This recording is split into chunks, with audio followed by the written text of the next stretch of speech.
How deep is your vocabulary bank? Are you still filling them? Do you have a lot of vocabularies at hand whereby when you are speaking English, you don't find it very difficult to find a word and then just speak the English and be able to present yourself well?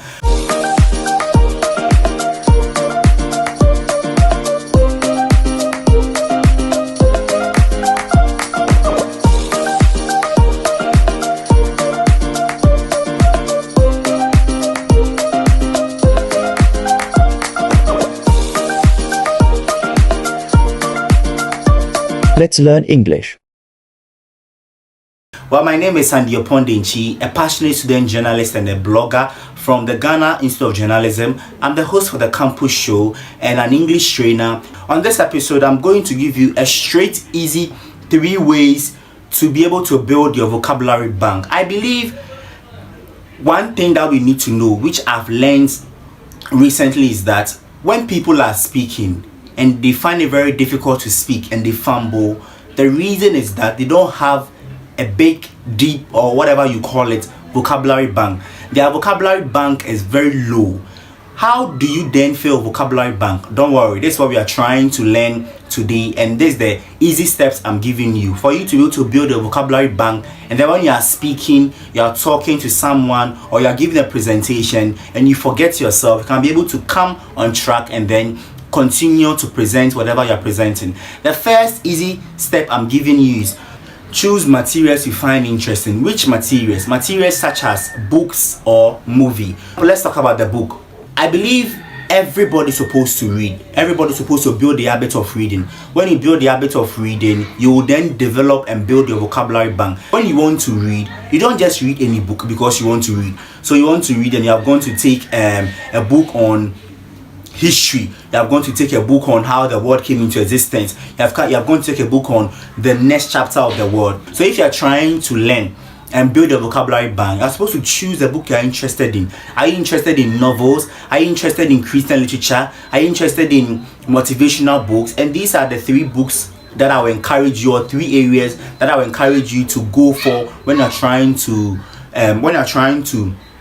build a vocabulary bank in a way of books. So when you read these kinds of books, it gives you a way of building the vocabularies. And then the next one, which is still on the point, the first point is choose material you're interested in.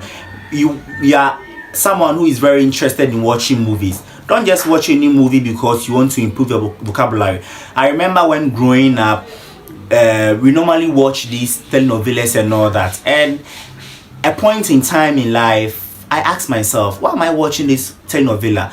And then I also told myself that if I want to learn how to speak good English and improve upon my English, I think watching the telenovela is not a bad thing. So I will not just watch it anyhow. So henceforth, anytime I watch telenovela, that's from there. Nowadays I don't get time to watch anymore. So when I'm watching the telenovela, I have the mindset of learning new words. So when the characters in the movie say something or pronounce a word whereby they have been able to they pronounce a word where I don't know of, I search for the word and then get to pronounce. And then knowing how to pronounce words correctly, I will encourage you to watch my video on some hacks on improving your pronunciation in English. I'll put the video in the link up there so that I can watch certain hacks I gave you on how best to improve upon your English. The second easy way is the use of synonym. So a lot of us, when learning English or when trying to get a meaning of something, example, a word, for example, hungry, you don't know the word of hungry and you have searched for it. A lot of us tend to search for the meaning of hungry and then that's it. We are off. No. An easy way of trying to develop or build your vocabulary bank is to use synonyms. So if you don't know the word hungry and you search for the word in your dictionary, do not just stop there. Search for synonyms. So when you take the word hungry, it's to feel an emptiness within your stomach or you trying to get food to eat. You have gotten the meaning now. Search for another word which is the synonym, can be famished or ravenous. So these 3 words, when you learn the word hungry, It's one word, one single word. And then you look for synonyms from hungry, famished, and then ravenous. You have 3 words in your vocabulary. So when this happens and you're giving a presentation out there and you lose track of where you are because you are shy, or you have seen someone or something happen and you have lost track, and then you can't remember the exact word you wrote down in your note, you can come back on track by using 8 synonyms, and you can be able to come back on track and present yourself. The third tip and the last tip I'm giving you is keep practicing until you nail it. It's, as they say, practice makes perfect. So if you are trying to build a vocabulary bank and you are nowhere, or you are finding it very difficult, don't give up.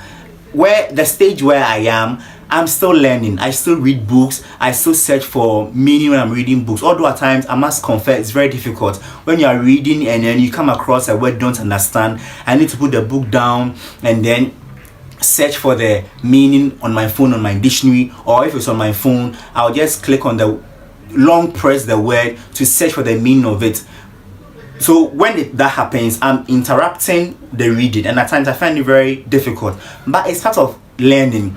The bonus tip I'm giving you on this episode is that when you learn a new word, try and use it. So for instance, you are reading a book from Elizabeth Bathen, and then you come across the word famished and you search for it up in your dictionary. Do not so use the same hungry. We learned that hungry is the same as what? Famished. So if you are talking to your friends out there in a normal conversation, you can use today I'm very famished. It's normal.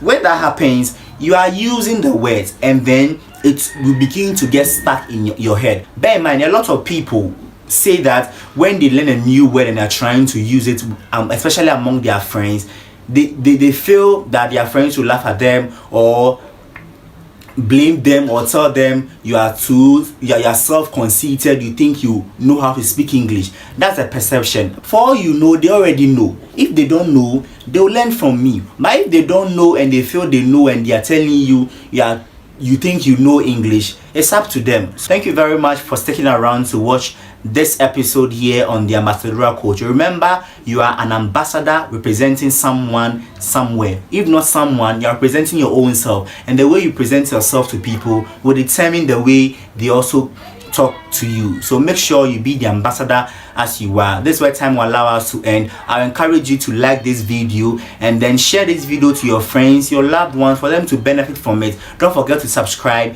Hit the notification button to be remembered every time we post a life-changing video as this. My name is Sandy Opondinchi. See you in the next video.